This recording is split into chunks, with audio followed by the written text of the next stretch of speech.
ان کے گندے ماحول سے، ان کے ساتھ رہنے سے تجھے پاک کر دوں گا، ان کی گیدرنگ سے ہی تجھے اٹھا لوں گا، میں ختم کر دوں گا، اور تیری پیروی کرنے والوں کو پھر قیامت تک ان لوگوں پر بالادست رکھوں گا جنہوں نے تیرا انکار کیا ہے، پیروی کرنے والوں کو قیامت تک بالادست رکھوں گا۔ آپ کو اس آیت سے کیا سمجھ آ رہا ہے؟ یہ پریڈکشن کر کے گئے تھے۔ پیروی کا مطلب کیا ہے کہ جو بات انہوں نے کہی تھی اس بات کو انہوں نے مان کر اللہ کے رسول پر ایمان لے آئے اور امت محمدیہ میں شامل ہو گئے۔ تم ہو گئے نا وہ عیسیٰ کے فالوورز۔ عیسیٰ علیہ السلام بول کے گئے تھے نا کہ میرا بھائی آئے گا میرے بعد، احمد آئے گا، تم اس کی پیروی کرنا۔ تو جو کرسچنز جب یہ آیت پڑھتے ہیں اپنی بائبل کے اندر یہ بات پڑھتے ہیں اور پھر اس کے بعد اللہ کے رسول پر ایمان لے آتے ہیں، تو ان کا وعدہ ہے اللہ کا ان سے وعدہ ہے کہ اب تمہیں میں قیامت تک بالادست رکھوں گا، تم بھی پھر انہی میں شامل ہو جاؤ گے جن کو میں نے فضیلت دے کے سب سے وسط امت وسط بنائی۔ یہ آیت اس طرح سمجھنے کی ضرورت۔ بالکل، جو حضرت موسیٰ کے فالوورز ہیں، جو وہ جب ان کے حضرت موسیٰ کی بات مان لیتے تھے، حضرت موسیٰ بھی یہی بول کے گئے تھے کہ میرے بعد نبی آئے گا اس کو ماننا، تو جو موسیٰ کے فالوورز تھے وہ حضرت عیسیٰ کو مان لیں اور حضرت عیسیٰ کے ماننے کے بعد آپ صلی اللہ علیہ وسلم کو مان لیں، تو ابھی ہم سورہ جن میں جائیں گے نا، ابھی کیا ہوگا؟ جنات کے بارے میں کیا بتائیں گے؟ وہ موسیٰ کے فالوورز تھے، جنات موسیٰ کے فالوورز تھے، آپ صلی اللہ علیہ وسلم کی بعثت ہونے لگی، آسمان کو جکڑ دیا اللہ تعالیٰ نے کہ کہیں سے کوئی خبر نہ لے، جنات خبریں لے لیتے ہیں، جا کے شیاطین جن جو ہوتے ہیں وہ اوپر جاتے ہیں اور فرشتوں سے سن لے لیتے ہیں۔ تو جب اللہ تعالیٰ کسی قوم کے اوپر عذاب ڈالنے لگتا ہے یا جب کسی قوم کے اوپر نبی بھیجنے لگتا ہے تو اللہ کیا کرتا ہے؟ آسمانوں کو جکڑ دیتا ہے کہ ان کو پہلے سے کچھ نہ پتہ چلے۔ تو جب یہ جنات اوپر جا کے سن لینے کے لیے اوپر گئے تو انہوں نے دیکھا آسمان تو زنجیروں سے پٹا ہوا ہے، شہاب ثاقب کی بھرمار ہے، جیسے ہی سنگن لینے لگتے ہیں ایک شہاب ثاقب دے کے مارا جاتا ہے۔ ہم سمجھتے ہیں شہاب ثاقب ہے، وہ دراصل کوئی جن ہوتا ہے جو اوپر جانے کی کوشش کرتا ہے اور اس کو مار کے بھگایا جاتا ہے۔ اللہ قرآن میں کہہ رہا ہے۔ تو جب انہوں نے سنگن لینے کی کوشش کی ان کو کچھ بھی نہیں ملا، پھر انہوں نے کہا زمین میں چلو۔ اس کا مطلب یہ ہے کہ یا تو زمین والوں پہ کہیں پہ عذاب آ رہا ہے، بندھا ہوا ہے، اس کا مطلب یہ ہے کہ کچھ ہونے والا ہے، اوپر کوئی فیصلہ ہو رہا ہے جو ہم سے چھپایا جا رہا ہے۔ تو نیچے چل کے دیکھتے ہیں ٹولیاں بن گئی اور یہ موسیٰ کے فالوورز تھے جنات، یہ ٹولیاں بن گئی پوری دنیا میں نکل گئے، کسی نے کوئی جگہ چوز کی، کسی نے کوئی جگہ چوز کی، کچھ لوگ ادھر آ گئے۔ اور یہاں پہ جب آئے مکہ میں تو یہاں پہ اللہ کے رسول صلی اللہ علیہ وسلم نخلا کے مقام پر اللہ کے رسول صلی اللہ علیہ وسلم کی نماز پڑھا رہے تھے اور کی نماز کی تلاوت کر رہے تھے، نماز کے اندر تلاوت کر رہے تھے، وہ تلاوت انہوں نے سنی ہے اور وہیں انہوں نے آپس میں کہا کہ یہ تو وہی ویسا ہی کلام ہے جیسا موسیٰ پہ اترا کرتا تھا اور یہ تو کلام اللہ کا ہے۔ ابھی ان کو کسی نے دعوت نہیں دی، ابھی صرف انہوں نے قرآن سنا ہے، قل اوحی الی انہ استمع نفر من الجن فقالوا انا سمعنا قرآنا عجبا یہدی الی الرشد فآمنا۔ بس ہمیں تو پتہ چل گیا، ہم یہی تو تلاش کرنے کے لیے آئے تھے، چلو آؤ اپنے علاقے میں جا کے تبلیغ کرتے ہیں۔ یہ ہے ایمان، یہ اللہ ڈیمانڈ کرتا ہے، یہ اللہ کہتا ہے کہ تمہارے پاس ایسا ایمان ہونا چاہیے۔ ابھی ان کو کسی نے بعد میں آئیں گے، بعد میں آ کے اللہ کے رسول کے پاس آ کے جو ہے وہ پورا سن کے جائیں گے قرآن، ساری ملاقات ہوگی، وہ سب کچھ بعد میں ہوگا۔ انہوں نے تو یہاں سنا اللہ کے رسول کو تو اللہ نے وحی سے بتایا، قل اوحی الی انہ استمع، اے نبی بتائیے ان کو کہ میرے پاس وحی آئی ہے کہ جنوں کی ایک جماعت نے قرآن سنا، انہوں نے کہا یہ تو وہ کلام ہے، اور کیا ہم لوگ تو اللہ کے ساتھ شرک کرتے تھے اور یہ تو شرک تو ہے ہی نہیں اللہ کے ساتھ، تو چلو ہم چل کے اپنی بستی کے اندر تبلیغ کرتے ہیں کہ لوگوں کو بتائیں کہ ہم نے لوگوں کو انہوں نے خدا بنایا ہوا ہے، خدا تو بس ایک ہی ہے۔ تو یہ کون تھے؟ یہ موسیٰ علیہ السلام۔ تو اس طرح سے ہر نبی کے فالوورز اور جب اللہ کے رسول پر ایمان لے آئیں گے تو پھر اللہ کا ان سے پھر اللہ کہتا ہے کہ قیامت تک ان لوگوں کو بالادست رکھوں گا جنہوں نے تیرا انکار کیا، اور پھر تم سب کو آخرکار میرے پاس آنا ہے، اس وقت ان باتوں کا فیصلہ کروں گا جن میں تمہارے درمیان اختلاف ہوا ہے، اور جن لوگوں نے کفر اور انکار کی روش اختیار کی ہے انہیں دنیا اور آخرت دونوں میں سزا دوں گا، اور وہ کوئی مددگار نہ پا سکیں گے، اور جنہوں نے ایمان اور نیک عملی کا رویہ اختیار کیا ہے انہیں ان کے اجر پورے کے پورے دیے جائیں گے، اور خوب جان لے کہ ظالموں سے اللہ ہرگز محبت نہیں کرتا۔ اب یہاں پہ دیکھیں،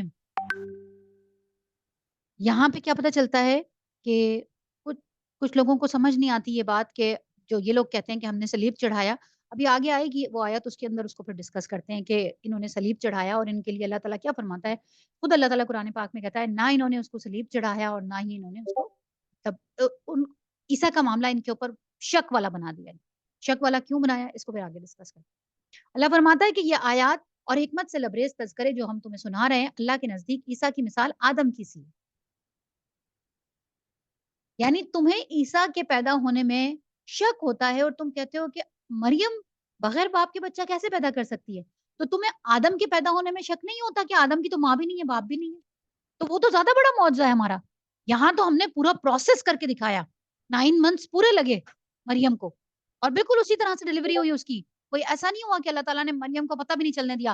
اتنا تکلیف میں گئی مریم کہ اس وقت جا کے انہوں نے تکلیف کی شدت سے کیا کہا؟ کاش کہ میں مر گئی ہوتی، میرا نام بھی نہ ہوتا۔ اتنی تکلیف کی شدت، یعنی بالکل ان کو ایک عام عورت کی طرح ڈلیوری ہوئی، سارا پروسیس وہی ہوا۔ تو یہ تو معجزہ اللہ تعالیٰ نے یہ تو تمہارے سامنے کر کے دکھایا۔ اور آدم کو تو ہم نے بغیر ماں کے اور بغیر باپ کے پیدا کیا۔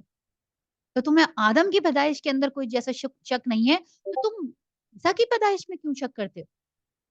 ہمارا ایک حکم تھا، ہماری طرف سے حکم تھا مریم کو کہ مریم کے یہاں بچہ ہوگا، اور وہ ہو گیا۔ ہمارے لیے کیا مشکل ہے؟ ہم نے چاہا تو بغیر ماں باپ کے پیدا کر دیا، اور ہم نے چاہا تو بغیر باپ کے بھی پیدا کر کے دکھا دیا۔ ہماری کسی تخلیق کے اوپر تم کیسے سوال اٹھا سکتے ہو کہ یہ کیسے ہو سکتا ہے؟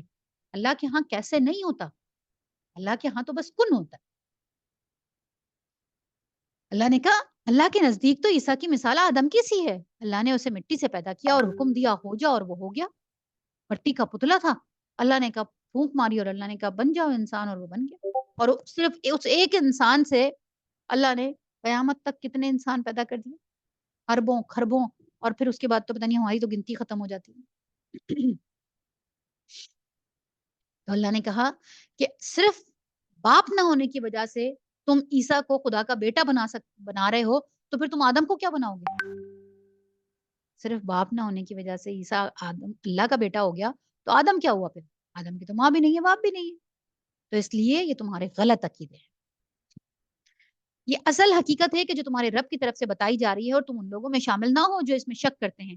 یہ علم آ جانے کے بعد اب جو کوئی بھی اس معاملے میں تم سے جھگڑا کرے، تو اے محمد صلی اللہ علیہ وآلہ وسلم اس سے کہو کہ آؤ ہم اور تم خود بھی آ جائیں، اور اپنے اپنے بال بچوں کو بھی لیں، اور خدا سے دعا کریں کہ جو جھوٹا ہو اس پر خدا کی لعنت۔ اس کو کہتے ہیں مباہلہ۔ مباہلہ کیا ہوتا ہے؟ مباہلہ یہ ہوتا ہے کہ نجران سے ایک وفد آیا تھا عیسائیوں کا۔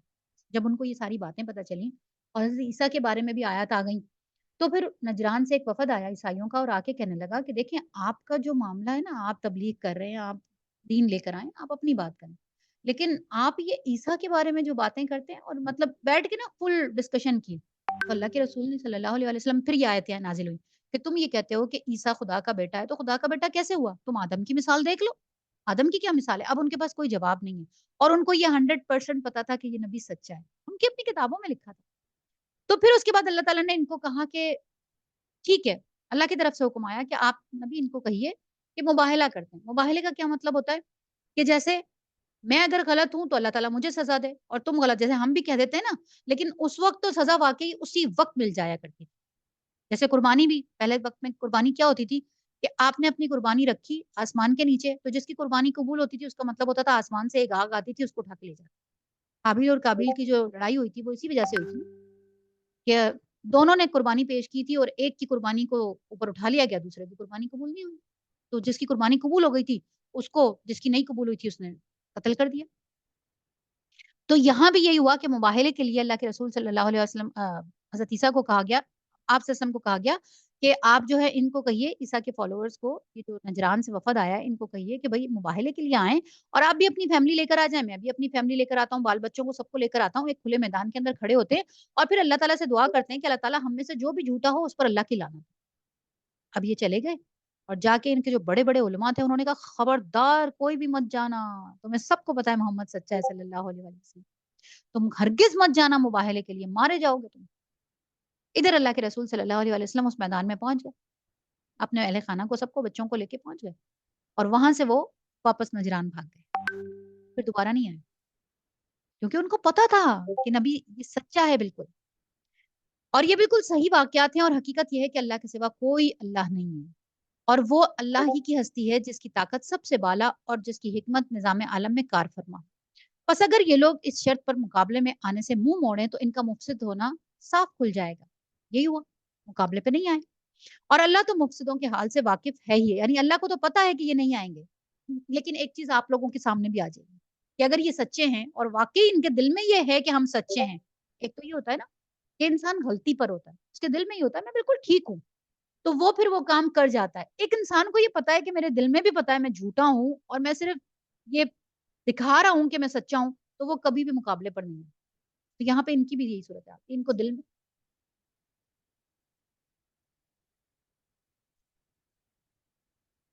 وہ قبول انہیں اسی وجہ سے نہیں کیا نا کہ بنی اسرائیل سے پھر نبوت ادھر چلی جائے گی, ہم پھر بنی اسماعیل کے فالوورز ہو جائیں گے. تعصب, تعصب ہے نا. ہم تو ہم تو بڑے پہنچے ہوئے لوگ تھے, ساری زندگی وراثت, ہماری وراثت تھی, نبوت تو ہماری وراثت میں تھی. ہمارے بعد تو نبوت کسی کو ملی نہیں. ابراہیم علیہ السلام کے بعد تو نبوت ابراہیم علیہ السلام کے بیٹے اسحاق کی نسل میں چلتی رہی. یہ اسی پہ ڈٹے رہے. انہوں نے کہا نبوت اگر ہمارے اس میں آتی تو ہم قبول کرتے. اب تو ہم تو ان کے فالوورز ہو جائیں گے پھر. یہی تو ہوا تھا. جو اہل مکہ نے انکار کیا وہ کس وجہ سے کیا؟ اہل مکہ کا بھی تو انکار اسی وجہ سے تھا نا. ابو جہل نے کیا کہا؟ ابو جہل نے کہا کہ بنو ہاشم پہلے یہ کھانے کھلاتے تھے, ہم بھی کھانے کھلاتے تھے. یہ بڑے بڑے لنگر لگاتے تھے, ہم بھی لگاتے تھے. اب ان کو نبوت مل گئی, ہمیں تو نبوت نہیں ملی, تو کیا ہم ان سے نیچے ہو جائیں گے؟ ابو جہل نے یہ بات بولی کہ مجھے پتا ہے محمد سچا ہے, محمد جھوٹا نہیں ہے, لیکن یہ سوچو کہ جب ہم ان کو فالو کر لیں گے تو ہم تو نیچے ہو جائیں گے. تو ان کے بھی اہل مکہ کی بھی انکار کی وجہ کیا تھی؟ یہ نہیں تھا کہ ان کو کوئی کنفیوژن تھا, یہ نہیں تھا کہ وہ اللہ کے رسول کو مانے نہیں تھے, سب پتا تھا. انہوں نے کہا ابھی تک ہم ایکول چل رہے تھے. تو اس لیے انکار کی جو وجہ تھی, سب سے بڑی وجہ یہ تھی کہ ہم نیچے ہو جائیں. ان کے دماغوں میں یہ تھا کہ ہم نیچے ہم فالوورز میں سے ہو جائیں گے, ہم تو لوگ ہمیں فالو کرتے ہیں. تو کیا کہا اللہ تعالیٰ نے کہ اللہ تو مفسدوں کے حال سے واقف ہے ہی. کہو کہ اے اہل کتاب آؤ ایک ایسی بات کی طرف جو ہمارے اور تمہارے درمیان یکساں ہے, یعنی کوئی ایک بات ہماری. تو کیا کہا کہ ان سے کہو کہ اہل کتاب سے یہ بات کہو کہ چلو ٹھیک ہے, ہماری باقی ساری چیزیں, ہمارے اختلافات ایک سائڈ پہ رکھ دیتے ہیں, ہم کسی ایک بات پہ تو جمع ہو سکتے ہیں. کوئی ایک بات ایسی کہ جس سے ہم کہیں کہ ہم میں سب میں یکساں ہوں. اور وہ بات کیا ہے؟ وہ بات یہ ہے کہ اللہ کے سوا ہم کسی کی بندگی نہیں, اور اس کے ساتھ کسی کو بھی شریک نہیں ٹھہرائیں گے, اور ہم میں سے کوئی اللہ کے سوا کسی کو اپنا رب نہ بنا. اس دعوت کو قبول کرنے سے اگر وہ منہ موڑیں تو صاف کہہ دو کہ گواہ رہو ہم تو مسلم اور صرف خدا کی بندگی اور اطاعت کرنے میں. تو اللہ تعالیٰ فرماتے ہیں کہ اے اہل کتاب تم ابراہیم کے بارے میں ہم سے کیوں جھگڑتے ہو؟ توریت اور انجیل تو ابراہیم کے بعد نازل ہوئی. یہ بات ہم ڈسکس کر کے گئے تھے نا دوسری کلاس کے اندر, ہم نے یہ ڈسکس کی تھی نا یہ بات کہ تم جھگڑا کرتے ہو ابراہیم کے بارے میں. ابراہیم تو بہت پہلے آ چکا. ابراہیم کے تو بہت عرصے کے بعد موسیٰ آئے تھے, اور توریت بہت بعد میں آئی تھی, اور عیسیٰ تو ابھی اللہ کے رسول صلی اللہ علیہ وسلم سے پہلے حضرت عیسیٰ آئے تھے. تو یہ تو بہت بعد کی بات ہے, ہزاروں برس گزر گئے. اللہ تعالیٰ قرآن پاک میں فرماتا ہے کہ ابراہیم کے بعد صرف نوح علیہ السلام کے لیے نہیں آتا کہ نوح علیہ السلام کو اللہ تعالیٰ نے پورا سیلاب آ گیا تھا اور ختم ہو گیا تھا. اللہ فرماتا ہے ابراہیم کے بعد ہم نے کئی زمانے تباہ کر دیے. کیا مطلب ہوا؟ کوئی پتہ نہیں 10,000 سال گزرے, کوئی پتہ نہیں 5,000 سال گزرے, ہمیں نہیں پتا کتنے ہزار سال گزرے ہیں. جو اللہ کہتا ہے قرآن میں کہ ابراہیم کے بعد تو ہم نے کئی زمانے تلپٹ کر دیے, سب ختم ہو کے دوبارہ بنائے, سب ختم ہوا پھر دوبارہ بنائے. تو ابراہیم تو بہت پہلے آ چکا ہے. تم ابراہیم کے بارے میں ہم سے کیوں نہ جھگڑا کرتے ہو؟ توریت اور انجیل تو ابراہیم کے بعد نازل ہوئی ہیں, پھر کیا تم اتنی سی بات نہیں سمجھتے؟ یہودی کہتے ہیں ابراہیم یہودی تھے, اور عیسائی کہتے ہیں ابراہیم عیسائی تھے. کیسے ہو سکتے ہیں؟ تم ان کے فالوورز ہیں, وہ تمہارے فالوورز تھوڑی تھے کوئی. تم لوگوں کو تم لوگ جن چیزوں کا علم رکھتے ہو ان میں تو خوب بحثیں کر چکے. اب ان معاملات میں کیوں بحث کرنے چلے ہو جن کا علم تمہارے پاس کچھ بھی نہیں؟ اللہ جانتا ہے, تم نہیں جانتے. ابراہیم نہ یہودی تھا نہ عیسائی تھا, بلکہ وہ تو ایک مسلم یکسو تھا, اور وہ ہرگز مشرکوں میں سے نہیں تھا. ابراہیم سے نسبت رکھنے کا سب سے زیادہ حق اگر کسی کو پہنچتا ہے تو وہ ان لوگوں کو پہنچتا ہے جنہوں نے اس کی پیروی کی ہے. یعنی کون لوگ؟ اللہ کے رسول. اللہ کہہ رہا ہے یہ نبی اور اس کے ماننے والے.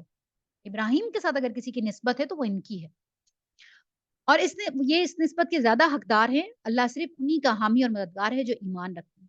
اے ایمان لانے والوں, اہل کتاب میں سے ایک گروہ چاہتا ہے کہ کسی طرح تمہیں راہ راست سے ہٹا دے, حالانکہ در حقیقت وہ اپنے سوا کسی کو گمراہی میں نہیں ڈال رہے, مگر انہیں اس کا شعور نہیں.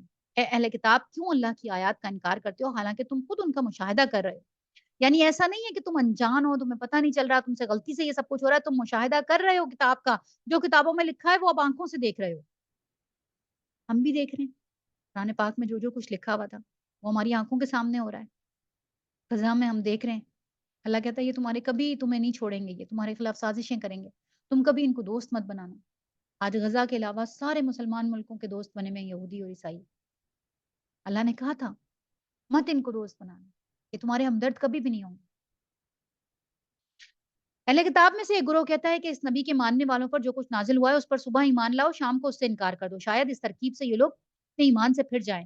نیز یہ لوگ آپس میں کہتے ہیں کہ اپنے مذہب والے کے سوا کسی کی بات نہ مانو، اور اے نبی صلی اللہ علیہ وآلہ وسلم ان سے کہہ دو کہ اصل میں ہدایت تو اللہ کی ہدایت اور یہ اسی کی دین ہے کہ وہ کسی کو وہی کچھ دے دیا جائے جو کبھی تم کو دیا گیا تھا. کیا کہتے؟ پلاننگ کی. ہوا کیا؟ ابھی تک تو یہ ہوتا تھا کہ جو ایمان لے کر آیا ایک دفعہ وہ دوبارہ پلٹتا نہیں تھا. ساری پلاننگ کر لی انہوں نے. جو ایک دفعہ مسلمان ہو جاتا تھا وہ دوبارہ ہٹتا نہیں تھا. اب کیا ہوا کہ انہوں نے کہا کیا طریقہ نکالیں کہ یہ جو مسلمان ہو جانے والے لوگ ہیں یہ پلٹ آئیں. ان کے علماء بیٹھے اہل کتاب کے اور بیٹھ کے انہوں نے پلاننگ کی. کیا کہا انہوں نے؟ ایسا کرتے ہیں کہ صبح جاتے ہیں محمد صلی اللہ علیہ وسلم کی محفل کے اندر اور جا کے ان کو کہتے ہیں کہ ہم ایمان لے آئے. بڑے دل سے جائیں گے، سب کو یہ کریں گے کہ بھائی ہم ایمان لے کر آئیں. سارا دن ان کی محفل میں رہیں گے اور سارا دن ان کے ساتھ وقت گزاریں گے، ان کی باتیں سنیں گے، قرآن سنیں گے، سب کچھ سنیں گے اور پھر شام کو وہاں سے اٹھ کر آئیں گے یہ کہتے ہوئے کہ بھائی ہم بڑے دل سے آئے تھے، بڑا سوچ سمجھ کر آئے تھے، مگر جب قریب آئے تو پتہ چلا کچھ بھی نہیں ہے. اور جب ہمیں لوگ پلٹتا ہوا دیکھیں گے تو جو ابھی کچے ایمان کے لوگ ہیں یا جو ابھی آنا چاہ رہے ہیں وہ بولیں گے کہ بھائی یہ تو واقعی بڑے دل سے آئے تھے، انہوں نے کچھ تو دیکھا ہے کہ انکار کر کے گئے. اب یہ انہوں نے ایک اور نئی ترکیب کی. اللہ نے بتا دیا اپنے نبی کہ ان میں سے ایک گروہ یہ پلاننگ کر کے آپ کے پاس آ رہا ہے. اے نبی ان سے کہہ دو کہ اصل میں ہدایت تو اللہ کی ہدایت ہے اور یہ اسی کی دین ہے کہ وہ کسی کو وہی کچھ دے دیا جائے جو کبھی تم کو دیا گیا تھا. تم لوگوں نے صرف سازش اس لیے کر رہے ہو کہ جو تمہیں دیا گیا تھا اب وہ کسی اور کو مل گیا. تمہارے پیٹ کے اوپر تمہارے سینوں پہ اب سانپ لوٹ رہے کہ کس طرح سے ان سے وہ چیز چھین لی جائے. تو تم اس میں جتنا بھی تڑپتے رہو اللہ آپ کچھ نہیں کرنے دے.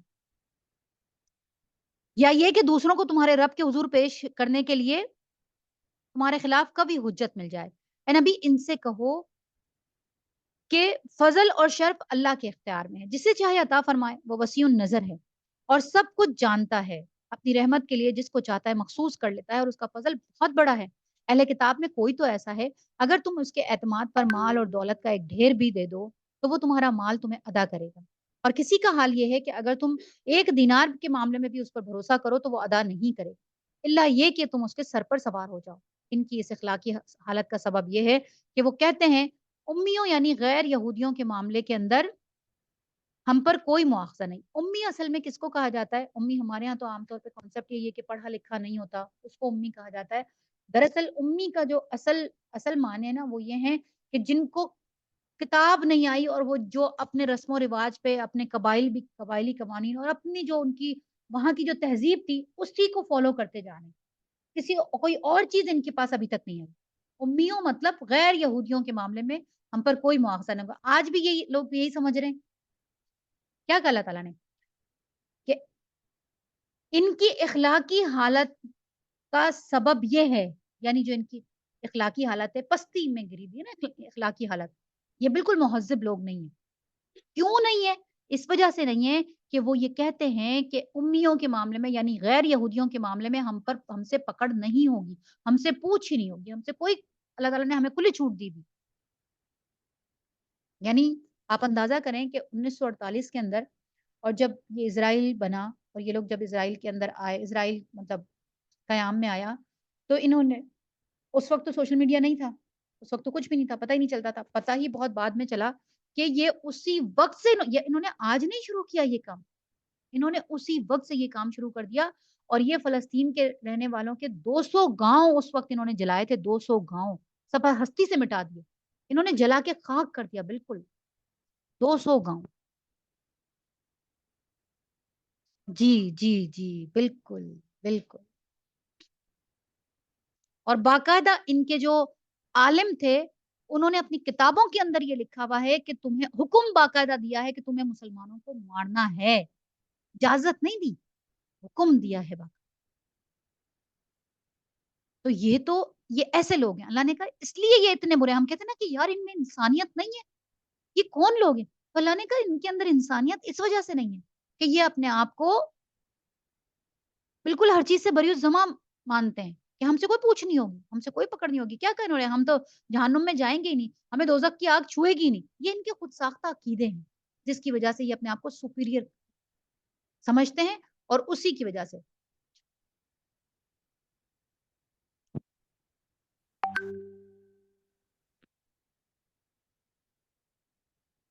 اسلام کے اندر دیکھو یہ ہے کہ کوئی بھی کسی بھی اللہ تعالیٰ نے یہ کہا کہ کسی بھی ریلیجیس فرد کو اس کے اپنے مطلب اس کی عبادت گاہ سے دور نہیں کر سکتے،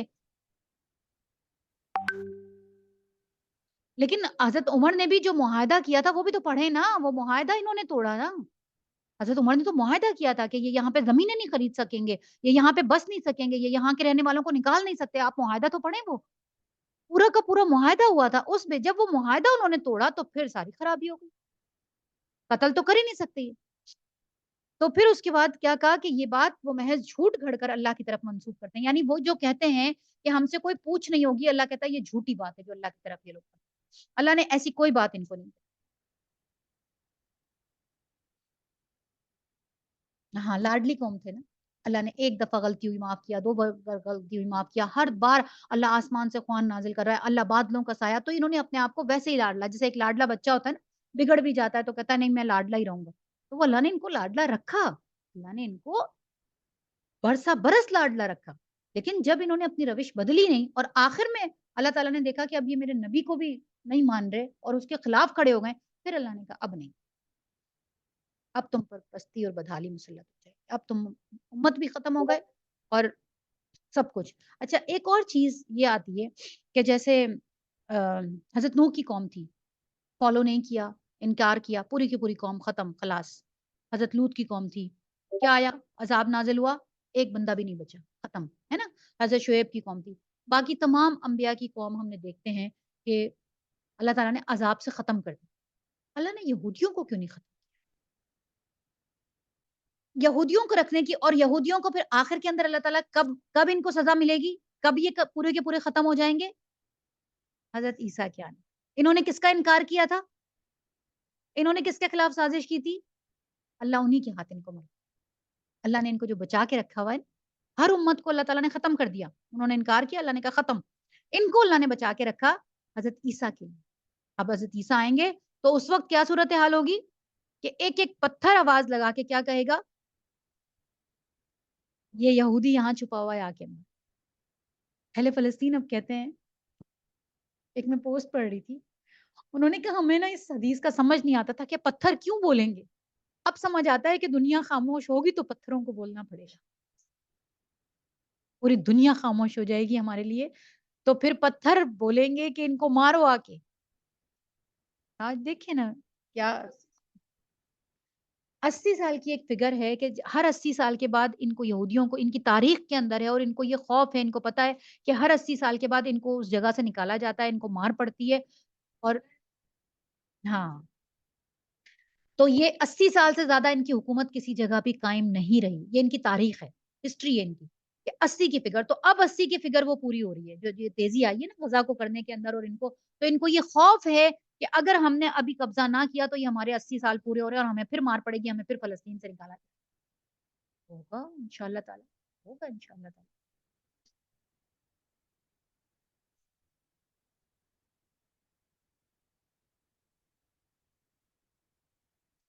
دوست نہیں بنایا تھا نا، ایگریمنٹ ہوا تھا نا، ابھی بھی ان کو معاہدہ، اور وہ جو ہوا تھا، ہاں وہ جو سوال آپ کر رہے ہو نا، وہ تو فلسطینیوں سے پوچھ کے تھوڑی دیا تھا، وہ تو برطانیہ نے لے جا کے بٹھایا تھا سینے کے اندر، چاروں طرف عرب ممالک ہے اور فلسطین ایسی بالکل سینٹر والی جگہ پہ ہے نا، یہاں پہ بیٹھ کے آپ جتنے عرب ممالک ہیں ان سب کو کنٹرول کر سکتے ہیں۔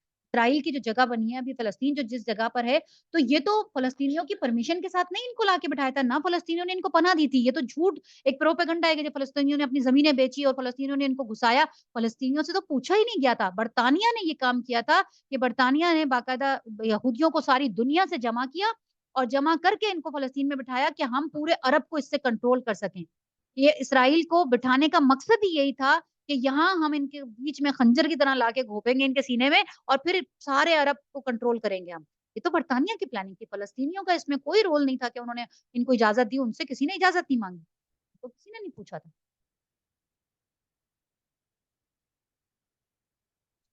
بالکل آئیں گے امام مہدی، سوشل میڈیا پہ کیوں چل رہا تھا؟ اللہ کے رسول صلی اللہ علیہ وسلم کی احادیث بھری پڑی ہوئی ہیں، آپ کو پتہ ہونی چاہیے، آپ تو یوتھ ہیں، کوئی پتہ نہیں ہم ہوں نہ ہوں، لیکن آپ اور آپ کی آنے والی نسلیں موجود ہوں اس وقت، کتنا دور ہے امام مہدی کا ظہور اور اس کے بعد حضرت عیسیٰ کا آنا اور یہ سب کچھ، تو آپ لوگوں کو تو یہ سب کچھ پتہ ہونا چاہیے، انشاءاللہ تعالیٰ ابھی آگے آتا ہے تو ڈسکس کرتے ہیں۔ ہاں حدیث اللہ کے رسول صلی اللہ علیہ وسلم کی امام مہدی حضرت عیسیٰ اور یاجوج ماجوج کے خروج کے بارے میں موجود ہے، آپ لوگوں کو وہ ساری چیزیں پتہ ہونی چاہیے۔ جی، جی، ختم کر دیں گے ان کو، وہ یہ کہتے ہیں کہ ہمارا جو مسیح ہوگا نا وہ دجال، مطلب اس کی تیاری کریں۔ اور آپ لوگوں نے اگر یہ بھی دیکھا ہو کہ ابھی پچھلے دنوں ایک ڈاکومنٹری بھی میں دیکھ رہی تھی کہ جو ان کا پوپ ہے وہ اس سے ملاقات ہوتی ہے ان کی جا کے اور یہ ملتے ہیں اس سے، تو یہ کہتے ہیں کہ کتنے تم نے فلسطینیوں کو مارا، تم جتنا جلدی تم ان سب کو مار دو گے اتنا جلدی تمہارا دجال آئے، یعنی تمہارا مسیح اتنا جلدی آئے گا۔ اور انہوں نے سب کیا کرنا ہے، یہ جو کل ہم پرسوں پڑھ کے گئے تابوت سکینہ، ان کے دماغ میں یہ ہے کہ وہ تابوت سکینہ اب مسجد اقصیٰ کی جڑوں کے اندر، تہہ خانے کے اندر، کہیں زمین میں بالکل اس کی بنیادوں کے اندر چھپا ہوا ہے۔ تو انہوں نے مسجد اقصیٰ کو نعوذ باللہ گرانا ہے، ڈیمولش کرنا ہے، اور اس کے اندر سے ان کے دماغ میں یہ ہے کہ وہ ہم تابوت سکینہ نکالیں گے اور ہم ہیکل دوبارہ تعمیر، اور جب ہمارا وہ ہیکل تعمیر ہو جائے گا تو پھر ہمارا وہ مسیح ہے۔ یہ سارے ان کے ذہن کی چیزیں اور یہ ساری ان کی پلاننگ میں شامل ہے کہ یہ کس حساب سے پلاننگ کر رہے ہیں۔ اور آپ یہ دیکھیں کہ صرف ایک درخت ہے جو ان کو پناہ دے گا، اور وہ ایک درخت کی کاشت انہوں نے کتنی تیزی سے کی ہے، پورا اسرائیل اس درخت سے بھرا ہوا ہے، انڈیا میں بھی وہ ہے، کیونکہ انڈین اور اسرائیل اب دیکھیں نا کہاں سے جا رہے ہیں فوجی، کہاں جس سے جا رہے ہیں، پوری دنیا میں سے جو سب سے زیادہ فوج جا رہی ہے، جو بندے جا رہے ہیں والنٹیئر ہی جا رہے ہیں، مطلب انڈیا کو کیا تکلیف پڑی ہوئی ہے، انڈیا کے سوشل میڈیا، انڈیا کے ٹک ٹاکر وہ سب کیوں اتنا اچھل رہے ہیں، کیونکہ یہی ان کے سپورٹر ہے، انہوں نے انڈیا کے اندر بھی اس درخت کی کاشت کی اور اسرائیل کے اندر بھی بڑی تعداد میں وہ درخت، یہ اس وجہ سے کہ یہ مسلمانوں کی دشمنی میں، وہ کہتے ہیں نا دو بیگانے کی شادی میں عبداللہ دیوانہ، ان کا یہ والا حال ہوتا ہے کہ یہ مسلمانوں کی دشمنی کے اندر اسرائیل جا بھی رہے ہیں، فوج میں بھرتی ہو رہے ہیں، لڑنے کے لیے جا رہے ہیں اور ان کی بہت مدد کر رہے ہیں۔ تو اللہ تعالیٰ نے کیا کہا کہ یہ جھوٹ بات ہے، جو یہ جھوٹ محض جھوٹ گھڑ کر اللہ کی طرف منسوب کرتے ہیں، حالانکہ انہیں معلوم ہے کہ اللہ نے ایسی کوئی بات نہیں، انہیں معلوم، آیت پہ غور کریں، آیت پہ غور کریں، انہیں معلوم ہے کہ اللہ نے ایسی کوئی بات نہیں بولی، ہم جھوٹ بول، یا تو یہ ہونا کہ انہیں نہیں پتا، ان کے بتا کے چلے گئے علماء اور بس ان کو نہیں پتا، اللہ کہتا ہے ان کو معلوم ہے۔ آخر کیوں ان سے باز پرس نہیں ہوگی؟ جو بھی اپنے عہد کو پورا کرے گا اور برائی سے بچ کر رہے گا وہ اللہ کا محبوب بنے گا، کیونکہ پرہیزگار لوگ اللہ کو پسند ہے۔ رہے وہ لوگ جو اللہ کے عہد اور اپنی قسموں کو تھوڑی قیمت پر بیچ ڈالتے ہیں تو ان کے لیے آخرت میں کوئی حصہ نہیں، اللہ قیامت کے روز ان سے بات تک نہیں کرے گا، ان کی طرف دیکھے گا نہیں اور انہیں پاک بھی نہیں کرے گا۔ آ گئی وہ تینوں چیزیں دوبارہ، پیچھے پڑھ کے گئے تھے، یہ کون لوگ ہوں گے؟ جب اللہ ان کی طرف دیکھے گا نہیں، بات نہیں کرے گا، پاک نہیں کرے گا تو یہ کہاں جائیں گے پھر؟ جنت تو ہے ہی نہیں نا ایسے لوگوں کے لیے، پاک ہوئے بغیر تو ناپاک آدمی تو جنت میں جا ہی نہیں سکتا، جنت کے لیے تو پاکی ضروری ہے، اور اللہ ہوں گے، نہ دیکھوں گا، نہ بات کروں گا، نہ پاک کروں گا، اور ان کے لیے تو سخت دردناک عذاب ہے۔ ان میں سے کچھ لوگ ایسے ہیں جو کتاب پڑھتے ہوئے اس طرح سے زبان کا الٹ پھیر کرتے ہیں کہ تم سمجھو کہ وہ جو کچھ پڑھ رہے ہیں وہ کتاب ہی کی عبارت ہے، حالانکہ وہ کتاب کی عبارت نہیں ہوتی۔ وہ کہتے ہیں کہ یہ جو کچھ ہم پڑھ رہے ہیں یہ خدا کی طرف سے، حالانکہ وہ خدا کی طرف سے نہیں ہوتا۔ وہ یہ جان بوجھ کر جھوٹ بات اللہ کی طرف منسوب کرتے ہیں، یعنی اب جو ان کے پاس کتابیں آئی تھیں اس کو تحریف کر کے اور پھر اس طرح سے بیان کرتے ہیں کہ جیسے کوئی یہ واقعی اللہ کی طرف سے بھیجی بھی آیا، اس کے اندر تحریف کر دیتے ہیں، اپنی طرف سے اس میں ایڈیشن کر دیتے ہیں۔ تو اللہ فرماتا ہے، پھر اللہ کہتا ہے کہ کسی انسان کا یہ کام نہیں کہ اللہ تو اس کو کتاب اور حکم اور نبوت عطا فرمائے۔ حکم کس کو کہتے ہیں؟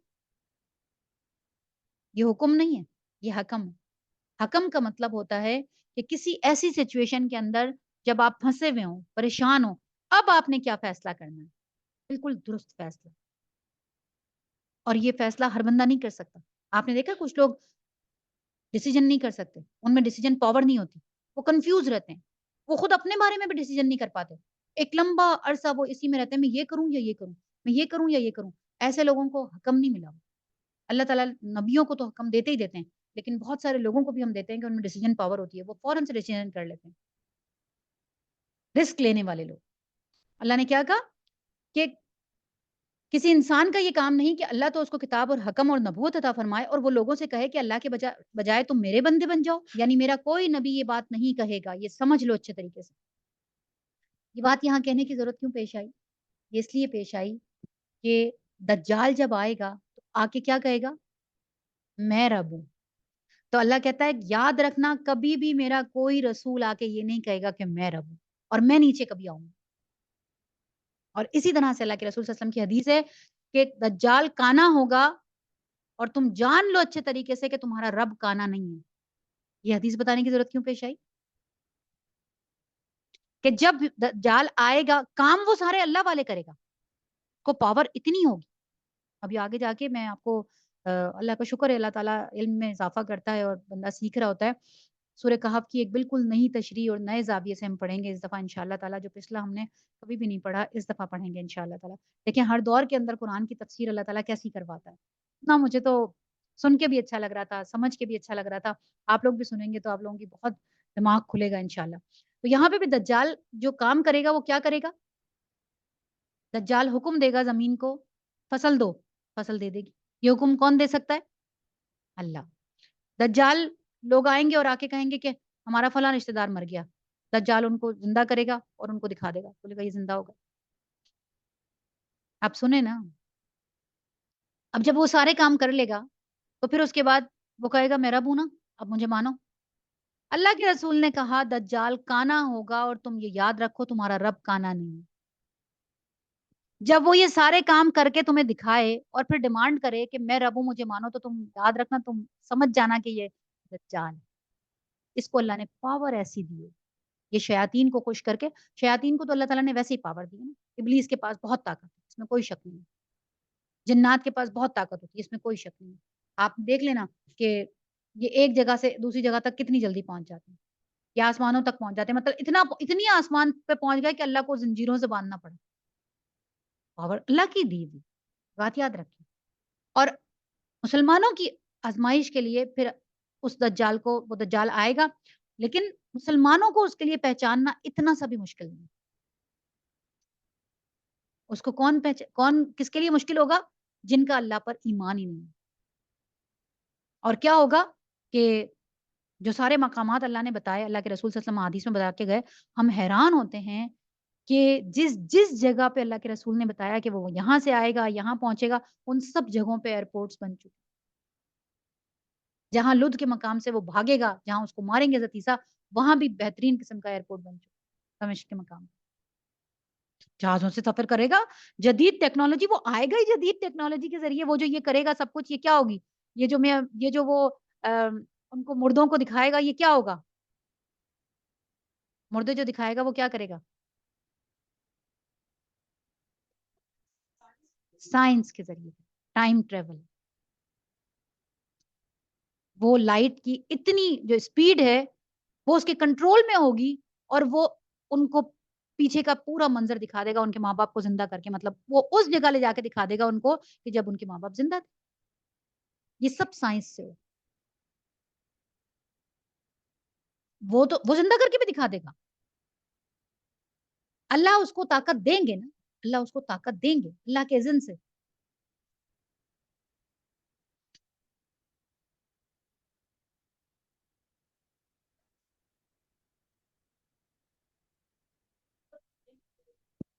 جی, کلون بنانے کے لیے, کلون بنانے کے لیے, بالکل بالکل ایسا ہی ہے.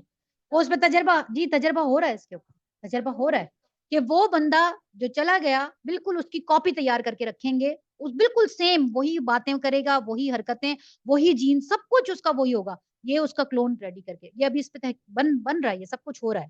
تو یہ اس کے آنے کی تیاری ہو رہی ہے. اسرائیلیز جو ہوتے ہیں یہ بہت مطلب ان کی ریسرچ بہت زیادہ ہے. ایک میں نے ایپیسوڈ دیکھی تھی 2000 ارلی 2000 کی تھی.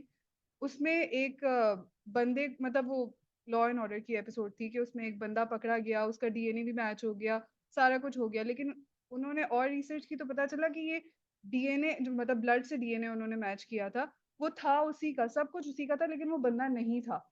پھر ان کو پتا چلا کہ ایک مطلب الیگل کوئی ریسرچ سینٹر ہے, وہاں پہ ایک اسرائیلی بندہ ہے, وہ ریسرچ کرتا ہے. تو اس نے کچھ اس طرح کا کیا ہے کہ آپ کسی کا بھی بلڈ کا سیمپل لا دیں اس کو, اور وہ وہاں سے ڈی این اے نکال کے وہ کسی اور کے بلڈ میں ڈال سکتا ہے. تو آپ وہاں پہ ہو نہ ہو, آپ کا ڈی این اے اس بلڈ کے اندر چلا جاتا ہے. مطلب یہ کتنی بڑی اللہ تعالیٰ کی ایک نشانی ہے کہ ڈی این اے ہمارا ہمارے ساتھ ہی رہتا ہے. لیکن انہوں نے اس طرح کی ریسرچ کی ہوئی, اور یہ کہاں کہاں یوز کرتے ہوں گے کہ کسی اور کا ڈی این اے نکال کے کہیں اور ڈال دیتے ہیں بلڈ کے اندر, اور وہ پھر سیمپل کہیں پہ بھی ڈال دو تو وہ بندہ پھر پکڑا جاتا ہے. تو یہ یہ ٹھیک ہے, ریسرچ مطلب ان کا بہت جو ریسرچ ہے ان کی وہ بہت وسیع اور بہت خوفناک ہے. اور یہ ریسرچ کے لیے اللہ تعالیٰ نے قرآن میں کیا کہا؟ مسلمانوں کو کہا کہ ہم نے تمہارے لیے زمین اور آسمان کو مسخر کر دیا. یہ آیت قرآن میں آتی ہے, ہم پڑھ کے گزر جاتے ہیں. اس کا کیا مطلب ہے؟ کہ اللہ تعالیٰ آپ کو یہ دعوت دے رہا ہے کہ یہ جو میں نے کائنات بنائی ہے یہ سب تم مسخر کر سکتے ہو, ریسرچ کرو, راستے کھلے ہیں جہاں تک پہنچنا چاہو, یہ سب تمہارے لیے. لیکن ہم کیا کہہ رہے ہیں؟ ہم کہتے ہیں نہیں, قرآن خود سے پڑھنا بہت سخت. ابھی کل میں اکثر کو ایک ویڈیو دکھا رہی تھی, آپ یقین کریں کہ وہ مولوی صاحب بیٹھے ہوئے, ایک نہیں کئی مولویوں کے وہ کلپس لگا کے انہوں نے لگائے ہوئے تھے. انہوں نے کہا جو قرآن کو خود سے پڑھنا چاہے وہ گمراہ ہو جائے گا. قرآن کیا کہتا ہے؟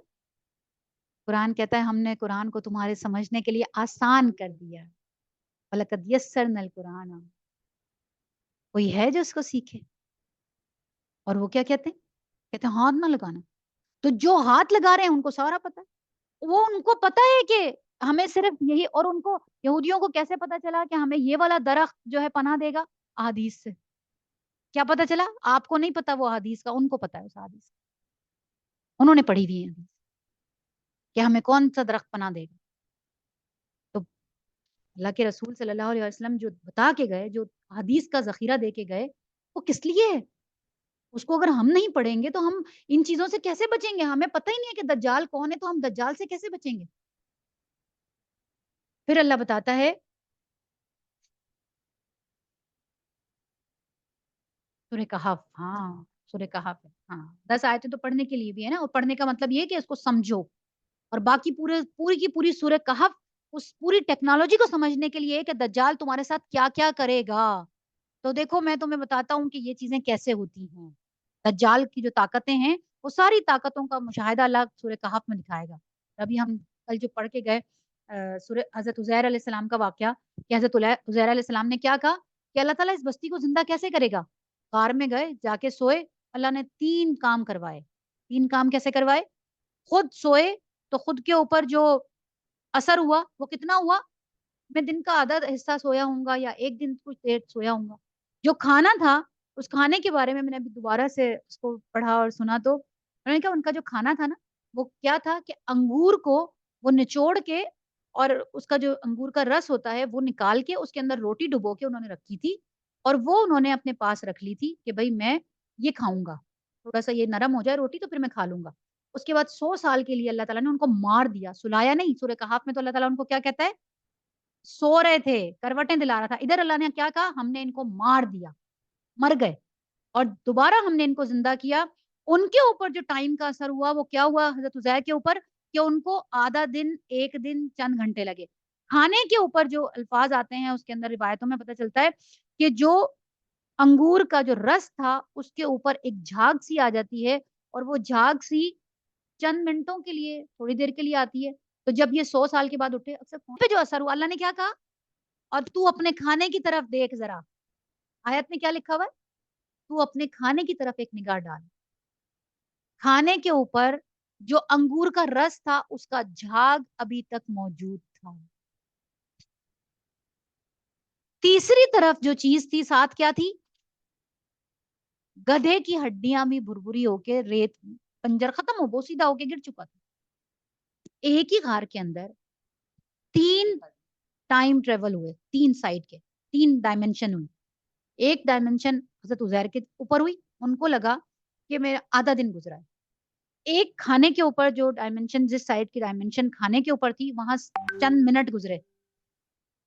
تیسری سائڈ کیا دکھائی ایک ہی غار کے اندر؟ تیسری سائڈ کیا دکھائی؟ تیسری سائڈ یہ دکھائی کہ 100 سال ہو چکے, بنجر ہو چکے. یہ ہے وہ ٹیکنیک جو دجال آ کے دکھائے گا. اللہ آپ کو پہلے سے یہ تم پرابلم میں مت آنا, پریشان مت ہو جانا, یہ ساری چیزیں میں تمہیں دکھا رہا ہوں. تمہارے سامنے پیش کر رہا ہوں، نشانی ہے.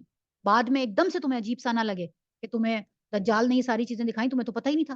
جب تم ان ساری چیزوں کو پڑھ کے جاؤ گے، سمجھ کے پڑھو گے، تو تمہیں یہ کوئی عجیب سی بات نہیں لگے گی یہ ہمارا رب بھی کر سکتا ہے، ہمارے رب ہی کی طاقتیں ہیں جو اس نے تجھے دی ہیں. ایمان لانا آسان ہو گیا اللہ کے اوپر، دجال کو پہچاننا آسان ہو گیا. یہ تو ٹائم ٹریول ہے، یہ تو ڈائمینشنز ہیں ٹائم کی، یہ اللہ نے ہمیں بھی دکھائی ہیں. اللہ نے اپنے بندوں کے ساتھ کر کے دکھایا ہمیں قرآن میں. تو دجال اگر کر رہا ہے تو کوئی بڑی بات نہیں. ٹائم سے چھیڑ چھاڑ کرے گا دجال. اللہ کے رسول صلی اللہ علیہ وسلم نے کہا نا کہ اس کا پہلا دن کتنا بڑا ہوگا؟ 1 سال کا. 1 سال تک رات رہے گی. 1 سال تک رات رہے گی، صبح نہیں ہوگی. صحابہ کرام نے پوچھا یا رسول اللہ تو کیا ہم صرف 5 نمازیں پڑھیں گے؟ یعنی ہم رات نہیں ہوگی، پورا دن ہی گزرے گا، ہم نمازیں کیسے پڑھیں گے؟ تو اللہ کے رسول نے کہا تم ٹائم دیکھ کر، ٹائم کے حساب سے اپنا اندازہ لگا کے نمازیں پڑھو گے. 1 سال تک رات رہے گی.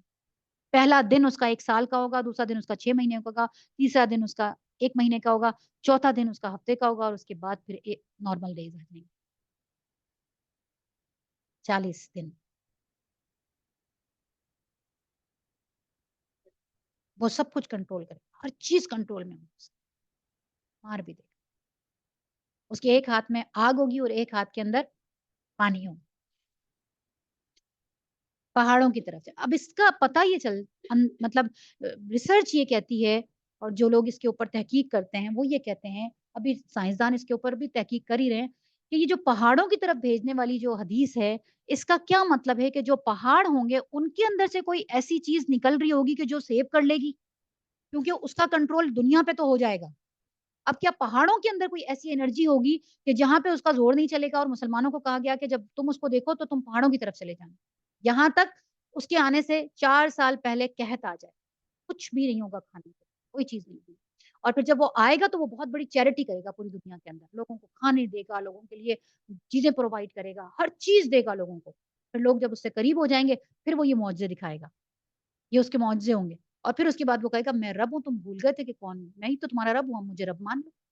تو جو کفار ہوں گے، جنہوں نے یہ پڑھا ہی نہیں ہوگا، جن کو یہ پتہ ہی نہیں ہوگا کہ ٹائم کی ڈائمینشن اور ٹائم ٹریول اور یہ سب کچھ چیزیں، ان کے لیے تو یہ بات بہت بڑی ہو جائے گی کہ ہاں بھائی یہ تو واقعی اس نے تو سب کچھ کر دیا. لوگ باقاعدہ اس کے پاس جائیں گے کہ ہمارے باپ مر گیا تھا 50 سال پہلے، ہماری ماں مر گئی تھی، ہمارے دادا مر گئے تھے، ہمارے فلاں مر گئے تھے، ہم چاہتے ہیں کہ ہم ان کو دیکھیں. وہ کہے گا آؤ میں تمہاری بات کرا.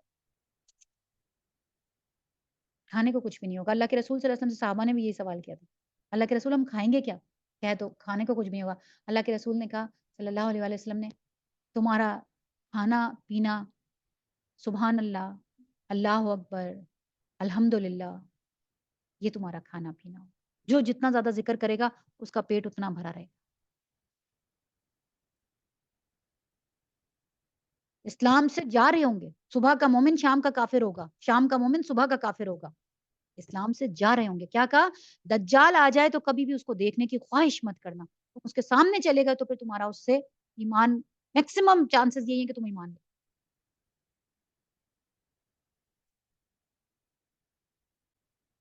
پوری دنیا میں مدینہ تک پہنچے گا. مدینہ کے اوپر اس کے لیے محل بن چکا ہے. مدینہ میں اس کے لیے محل بن چکا ہے. یہ مدینہ میں نہیں داخل ہو سکے گا. مدینہ میں فرشتے بیٹھے ہوئے وہ اس کو داخل نہیں ہونے دیں گے. جائے گا مدینہ کے اندر جانے کے لیے کہ میں قبضہ کر لوں وہاں جا کے، لیکن مدینہ کا جو عہد کے جو پیچھے کی جو جگہ ہے وہاں پہ آپ نے دیکھا ہوگا، کبھی جو لوگ گئے ہیں انہوں نے دیکھا ہوگا کہ بہت بڑا محل بنا ہوا ہے. تو اس محل میں ٹھہرے گا یہ جا کے. آپ سوچیں کہ سعودی عرب کے بادشاہوں نے اس کے لیے محل بنا کے تیار کیا ہوا. بس سعودی عرب والے تو باقی سارا کچھ بھی تو کر رہے ہیں. وی آر کزنز، وہ تو کہتے ہیں ہم کزنز ہیں. یہودیوں کے لیے ساری تیاری ہو رہی ہے.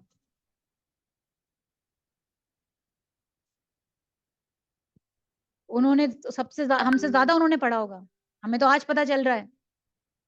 نہیں لیکن اللہ تعالیٰ نے بھی ہمارے لیے تو کوئی انتظام رکھا ہی ہے نا. اللہ تعالیٰ نے ہمیں سیو کرنے کے لیے بھی تو رکھا ہے نا. بس خواہش اللہ نے یہی کہا، اللہ کے رسول نے، کہ دجال کو دیکھنے کی خواہش مت. اور جب تمہیں یہ پتا چل جائے کہ دجال آ گیا ہے تو بس پھر تم پہاڑوں پہ چلو، پھر تم زمین پہ مت. ہاں اس کے پاس بہت کچھ ہوگا، بہت کچھ ہوگا. ہاں اس کو پتا ہوگا کہ تیسا آئیں گے، اس کو یہ پتا ہے اچھے طریقے سے. سورہ کہف کی کیا ہے؟ سورہ ابھی جب وہ حضرت خضر والا واقعہ آئے گا نا، وہ بھی میں آپ کو بتاؤں گی کہ وہ کیوں اللہ نے ہمیں حضرت خضر کا وہ واقعہ سامنے لے کر آیا. اللہ کیوں، کیسے؟ دجال کے پاس بھی وہ والا.